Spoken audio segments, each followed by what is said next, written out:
మహాకుంభమేళ వేదికగా శిక్షా సంస్కృతి ఉత్థాన్ ట్రస్ట్ ఆధ్వర్యంలో జ్ఞాన మహాకుంభ్ జరుగుతోంది.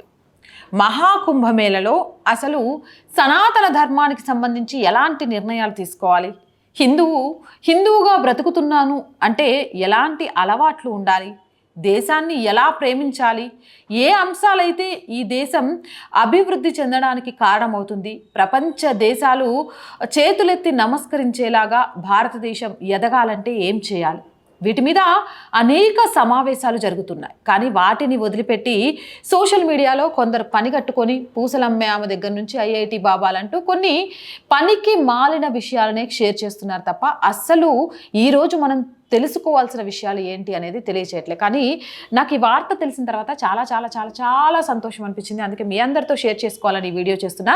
జ్ఞాన మహాకుంభ్ జరుగుతోంది అందరి ఆధ్వర్యంలో. దీనికి సంబంధించి దేశం నలుమూల నుంచి సాధు సంతులు కూడా హాజరవుతున్నారు. ఈ సమావేశంలో ముఖ్యంగా వీళ్ళు చర్చించే అంశం ఏంటి అంటే మన దేశాన్ని ఏమని పిలవాలి. ఈ అంశం మీద లోతైన చర్చ జరిగింది. అయితే చాలామంది మన దేశాన్ని ఇండియా అని పిలుస్తూ ఉంటారు.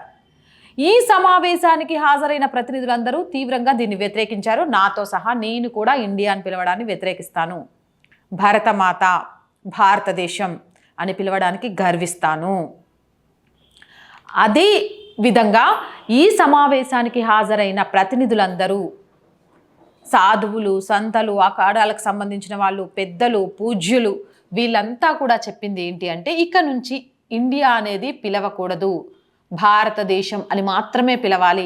ఇండియా ఏంది? ఇండియా అంటే అదొక పేరు మాత్రమే మనకు అనిపిస్తుంది. కానీ భారతమాత, భారతదేశం ఇది ఒక గొప్ప అనుభూతినిస్తుంది. అవునంటారా కాదంటారా? ఇదే విషయాన్ని మోతీలాల్ గుప్తా గారు కూడా చెప్పారు. భారత్ అనేది మన పూర్వీకుల వారసత్వం, సమస్త విశ్వానికి ప్రతిబింబం అన్నారు. మరోవైపు ముఖ్య అతిథిగా హాజరైన ఎం గురూజీ గారు మాట్లాడుతూ అందరితో భారత్ మాతాకి జై అంటూ నినాదాలు చేయించారు.